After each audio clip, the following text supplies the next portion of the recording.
নমস্কার বন্ধুরা, পম্পার কিচেনে আপনাদের সকলকে স্বাগত। আজ আমি আপনাদের সাথে এক বাটি আতপ চাল দিয়ে দুধ চিতই পিঠার রেসিপি শেয়ার করব। চিতই পিঠা আমরা নানা রকমভাবে বানিয়ে থাকি। আগেও আমি আপনাদের সাথে চিতই পিঠার রেসিপি শেয়ার করেছি, চাইলে দেখে নিতে পারেন। তবে আজকের যে আমি দুধ চিতই পিঠে বানাবো, একবার হলেও আমার মতো বানিয়ে দেখবেন। অপূর্ব খেতে লাগে, দেখতে তো সুন্দর হয়, আর এটা এতটাই নরম তুলতুলে হয়, মুখে দিলেই দেখবেন মিলিয়ে যাবে। আর একবার খেলে বারবার বানাবেন। তাহলে চলুন দেরি না করে আজকের এই অপূর্ব স্বাদের দুধ চিতই পিঠার রেসিপিটা দেখে নেওয়া যাক। আজকে যে পিঠাটা বানাবো তার জন্য এখানে আতপ চাল নিয়ে নিয়েছি। বড় কাপের মাপ করে 1 কাপ আমি এখানে আতপ চাল ব্যবহার করব। আপনারা কিন্তু চালের পরিমাণটা কম বেশি করে ব্যবহার করতে পারেন। এবার এখানে দিয়ে দেবো জল। জল দিয়ে চালটাকে প্রথমে 4 থেকে 5 বার পাল্টে পাল্টে আমি খুব ভালোভাবে ধুয়ে নেব। আচ্ছা, এখানে বলে রাখি, চালের মধ্যে কিন্তু অনেক ময়লা থাকে, তাই অবশ্যই চালটাকে প্রথমে 2 থেকে 3 বার বা 4 বার থেকে 5 বার খুব ভালোভাবে ধুয়ে তারপর কিন্তু ভিজিয়ে রাখতে হবে। আচ্ছা, আর একটা কথা বলে রাখি, যদি আপনারা পিঠের পরিমাণ বেশি বানান তাহলে কিন্তু চালের পরিমাণটা বেশি নেবেন। আর যদি মনে করেন যে পিঠে কম করে বানাবেন তাহলে এরকম 1 কাপ নিলেই হবে। তো যাই হোক, এবার চালটাকে আমি পাল্টে পাল্টে খুব ভালোভাবে 4 থেকে 5 বার জল পাল্টে এইভাবে ধুয়ে নেব। চালটাকে আমি 4 থেকে 5 বার জল পাল্টে পাল্টে খুব ভালোভাবে ধুয়ে নিয়েছি। দেখুন, একদম কিন্তু পরিষ্কার করে ধুয়ে নিয়েছি। এবার এখানে আমি জল দিয়ে দেব। এখানে কোন রকম গরম জলের ব্যবহার করছি না, এটাকে আমি ওভারনাইটের জন্য ভিজিয়ে রাখবো। তো আপনারা চাইলে কিন্তু হাতে যদি কম সময় থাকে 2 ঘন্টা বা 1 ঘন্টার জন্য ভিজিয়ে রাখলেই হবে। তো যাই, এটাকে আমি কিছুক্ষণ ভিজিয়ে রাখবো বা ওভারনাইটের জন্য ভিজিয়ে রাখবো। তাতে করে কি হবে, চালটা কিন্তু একদম নরম হয়ে যাবে। তো আমি এটা রাত্রে ভিজিয়ে রাখছি, সকালে পিঠাটা বানাবো। আপনারা কিন্তু সকালে যদি বানান তাহলে 2 ঘন্টা আগে ভিজিয়ে রাখবেন, তাতে করেই হবে। তো চালটাকে আমি ভিজিয়ে রাখলাম। চালটা একদম ভিজে গেলে তারপর আমি আপনাদের সাথে পিঠে করার রেসিপি শেয়ার করব। চালটাকে দেখুন ওভারনাইটের জন্য ভিজিয়ে রেখে দিয়েছিলাম, চালটা কিন্তু একদম সুন্দরভাবে নরম হয়ে গেছে। আমি আপনাদের দেখাচ্ছি, দেখুন এইভাবে হাত দিয়ে চাপ দেবেন, দেখবেন চালগুলো কিন্তু এইরকম একদম মিহি হয়ে যাচ্ছে। এই দেখুন, একদম গুঁড়ো হয়ে যাচ্ছে। তো এইভাবে কিন্তু চালটাকে একটু নরম করে ভিজিয়ে রাখলে তাহলে চালটা ব্লেন্ড করতে সুবিধা হবে। তো যাই হোক, চালটাকে আমি ভিজিয়ে রেখে খুব নরম করে নিয়েছি। এবার এখান থেকে আমি অল্প অল্প চাল নিয়ে মিক্সি জারের মধ্যে দিয়ে খুব সুন্দর করে ব্লেন্ড করে নেব। জলের যেহেতু প্রয়োজন লাগবে, তাই কিন্তু জল প্রথমে দেবেন না, পরে অল্প একটু জল দিয়ে খুব সুন্দর করে এটাকে কিন্তু ব্লেন্ড করতে হবে। যেহেতু মিক্সির জারটা ছোট, তাই কিন্তু আমি অনেকটা করে একসাথে ব্লেন্ড করব না, অল্প অল্প দেবো আর সুন্দর করে ব্লেন্ড করে নেব। আর সামান্য একটু জল এখানে আমি অ্যাড করে দিলাম। এবার এটাকে একদম সুন্দর করে মিহি করে আমি ব্লেন্ড করে নেব। দেখুন, চালটাকে আমি খুব সুন্দর কিন্তু একদম মিহি করে ব্লেন্ড করে নিয়েছি। এবার এই চালটাকে আমি মিহি করে ব্লেন্ড করে এই পাত্রের মধ্যে ঢেলে নেব। সম্পূর্ণ চাল এইভাবে আমি সুন্দর করে একদম মিহি করে ব্লেন্ড করে নেব। আর এখানে জল অথবা দুধের প্রয়োজন হবে, তো আপনাদের হাতের কাছে জল কিংবা দুধ যেটা থাকবে সেটা দিয়ে কিন্তু ব্যাটারটা বানাতে হবে। তো একইভাবে প্রথমে আমি সমস্ত চালগুলোকে ব্লেন্ড করে নেব। অবশিষ্ট চালগুলোকে দেখুন খুব সুন্দর করে আমি ব্লেন্ড করে নিয়েছি। সম্পূর্ণটা এই পাত্রের মধ্যে আমি ঢেলে নিলাম। এবার দেখুন, মিক্সির জারটা ধুয়ে অল্প একটু জল এখানে আমি অ্যাড করে দেব। জলটা অ্যাড করার পর এবার দেখুন মিশ্রণটাকে আমি খুব সুন্দর করে এইভাবে কিন্তু একসাথে নাড়াচাড়া করে মিক্সড করে নেব। আর ঘনত্বটা কেমন হবে আমি আপনাদের দেখিয়ে দেব। তো তার আগে এখানে আমি কিন্তু আরো কিছু উপকরণ অ্যাড করব। এবার এখানে সামান্য একটু লবণ দিয়ে দেব। এই পিঠে বানানোর জন্য একটু লবণ না দিলে কিন্তু এই পিঠের স্বাদ বাড়বে না, তাই অবশ্যই এখানে লবণ অ্যাড করতে হবে। আর এখানে দিয়ে দেবো নারকেল কুড়োনো। আমি এখানে অল্প একটু নারকেল কুড়োনো ব্যবহার করছি। এই নারকেল কুড়োনো অ্যাভয়েডও করতে পারেন, তবে চেষ্টা করবেন একটু নারকেল কুড়োনো ব্যবহার করার, তাতে করে আজকে যে পিঠেটা বানাবো পারফেক্ট হবে। এখানে আমি আর একটা উপকরণ অ্যাড করব। এবার এখানে একদম অল্প পরিমাণে বেকিং পাউডার আমি ব্যবহার করছি। বেকিং সোডা নয়, বেকিং পাউডার দিলেই হবে। বেকিং পাউডার দেওয়ার পর এটাকে আমি আর একবার খুব সুন্দর করে কিন্তু সমস্ত উপকরণের সাথে ব্লেন্ড করে নেব।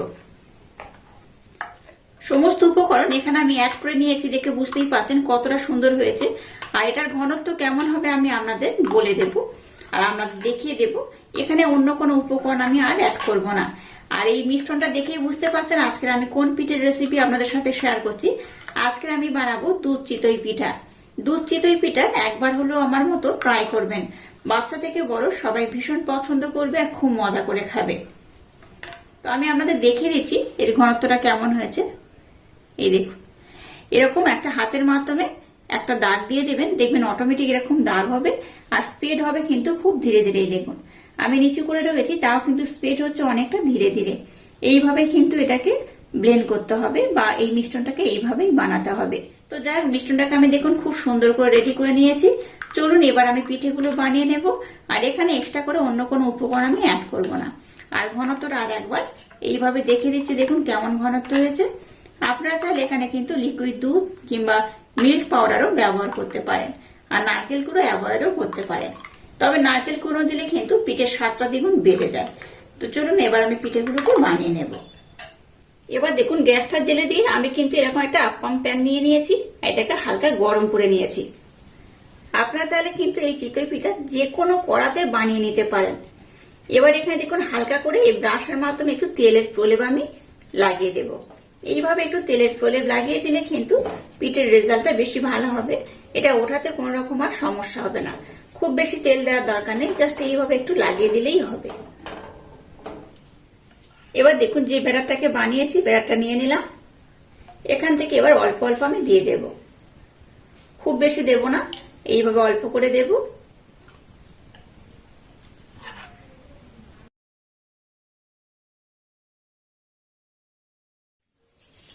যতগুলোর মধ্যে ধরে গেছে আমি ততগুলোর মধ্যে দিয়ে দিয়েছি।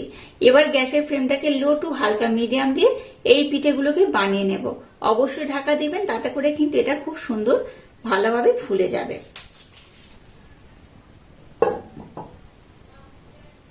দেখুন পিঠেগুলো কত সুন্দর হয়েছে আর কত সুন্দরভাবে জালিদার হয়েছে, দেখে বুঝতেই পারছেন। আর পিছনের পোর্শনটা উল্টে দিচ্ছি, দেখুন অটোমেটিক কিন্তু উল্টে যাচ্ছে একদম। দেখুন কত সুন্দর পিছনের পোর্শনটা কালার হয়েছে। আপনারা চাইলে কিন্তু আর একটু লাল করেও করতে পারেন, তবে দরকার নেই। এইরকম হলে কিন্তু দেখতে বেশি ভালো লাগবে। এই দেখুন কত সুন্দর সব উঠে যাচ্ছে আর পিছনের পোর্শনটাও কত সুন্দর কালার হয়েছে। এইভাবে কিন্তু পিঠেগুলোকে আমি বানিয়ে নিয়েছি। আর অপর দিকটা যদি এইভাবে উল্টে দেন, সামনের পোর্শনটাও কিন্তু খুব ভালোভাবে হয়ে যাবে। এই দেখুন, দেখুন পিঠেগুলো কত অপূর্ব হয়েছে। এটাকে কিন্তু আমি আর বেশিক্ষণ হতে দেব না, কারণ এটা খুব সুন্দরভাবে হয়ে গেছে। এবার আমি পিঠেগুলোকে নামিয়ে নেব। এবার দেখুন পিঠেগুলোকে এই পাত্রের মধ্যে আমি উঠিয়ে নেব।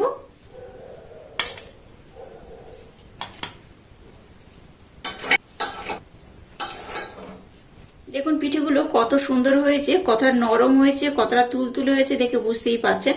এই পিঠেগুলো দেখতে যেমন সুন্দর, খেতে কিন্তু তেমনই অপূর্ব অসাধারণ। এইভাবে একবার না বানালে ভীষণ মিস করবেন। একবার হলো অবশ্য ট্রাই করবেন, বাচ্চা থেকে বড় সবাই ভীষণ পছন্দ করবে আর খুব মজা করে খাবে। আমি যেহেতু দুধ চিতই বানাবো, চলুন এবার আমি দুধটাকে খুব ভালোভাবে ফুটিয়ে নেব। তারপর এগুলোকে দুধের মধ্যে দেব। তো এবার আমি দুধটাকে ফুটিয়ে নেব আর এই পিঠেটাকে একটু হালকা আমি ঠান্ডা করে নেব। এবার দেখুন গ্যাসটাকে জেলে দিয়ে একটা কড়া বসিয়ে দিয়েছি আর আগে থেকে ঘন করে জাল দিয়ে রাখা দুধ এখানে দিয়ে দেব।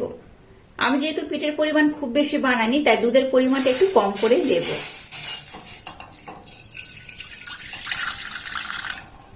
দুধের মধ্যে সামান্য একটু এলাচ পাউডার দিয়ে দিলাম। আর মিষ্টির জন্য ব্লেন্ড করে নেওয়া 2 থেকে 3 চামচের মতো মিছরি আমি অ্যাড করব। আপনারা চাইলে মিছরির পরিবর্তে চিনিও অ্যাড করতে পারেন। এখানে চাইলে আপনারা কিন্তু গুড়ও ব্যবহার করতে পারেন। আজকের এই দুধ চিতইটা আমি কিন্তু গুড় দিয়ে বানাবো না।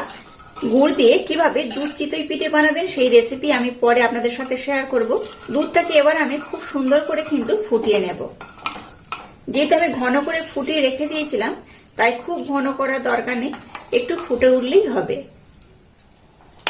দুধটাকে দেখুন আবারও আমি খুব সুন্দর করে ফুটিয়ে নিয়েছি।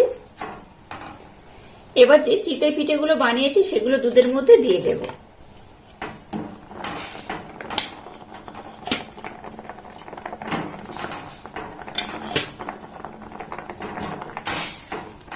গ্যাসের ফ্লেমটাকে এবার একদম লো দিয়ে এটাকে আমি 2 থেকে 3 মিনিটের জন্য ফুটিয়ে নেব। খুব বেশি সময় দিয়ে ফোটানোর দরকার নেই, 2 থেকে 3 মিনিটের জন্য ফুটিয়ে নিলেই হবে। আর তারপর গ্যাসটাকে বন্ধ করে এটাকে আমি ঢাকা দিয়ে রেস্টে রেখে দেবো 10 থেকে 15 মিনিটের জন্য। তাতে করে দেখবেন পিঠেগুলো কিন্তু খুব সুন্দর নরম হয়ে যাবে, দেখতেও সুন্দর লাগবে, খেতেও কিন্তু অপূর্ব হবে। আর দেখুন, দেখেই বুঝতে পারছেন কতটা সুন্দর হয়েছে। এই দেখুন, এটা কিন্তু অটোমেটিক দুধটাকে খুব সহজে অ্যাবজর্ব করে নেবে। 2 থেকে 3 মিনিটের জন্য এটাকে আমি খুব সুন্দর করে ফুটিয়ে নিয়েছি। এবার আমি গ্যাসটাকে বন্ধ করে দিলাম। এবার এটাকে ঢাকা দিয়ে আমি 10 থেকে 15 মিনিটের জন্য রেখে দেবো। তাতে করেই দেখবেন পিঠেগুলো খুব সুন্দর নরম হয়ে যাবে।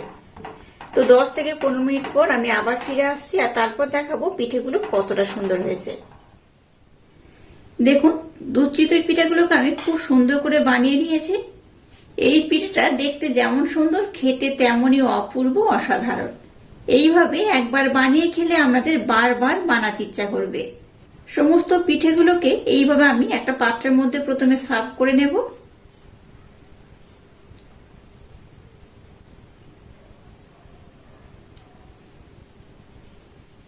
দেখুন, দুধ চিতইগুলোকে একটা প্লেটের মধ্যে আমি সার্ভ করে নিয়েছি, আর কত সুন্দর দেখতে হয়েছে দেখুন। এটা দেখতে যেমন সুন্দর, খেতে তেমনই অপূর্ব, অসাধারণ। একটা চিতই পিঠা আমি আপনাদের কেটে দেখাচ্ছি, দেখুন এটা কতটা সুন্দর হয়েছে। একবার খেলে আপনাদের বারবার খেতে ইচ্ছা করবে। এই দেখুন, আমি দেখাচ্ছি, দেখুন কতটা সুন্দর হয়েছে। এই দেখুন, দুধটাকেও খুব ভালোভাবে অ্যাবজর্ব করে নিয়েছে। আর আজকের এই অপূর্ব স্বাদের দুধ চিতই পিঠের রেসিপিটা যদি আপনাদের ভালো লাগে, তাহলে চ্যানেলটাকে লাইক, শেয়ার, কমেন্ট এবং সাবস্ক্রাইব করবেন, আর পাশে থাকা বেল আইকনটা প্রেস করে দেবেন। তাহলে টাটা, আবার দেখা হচ্ছে নতুন কোনো রেসিপি নিয়ে।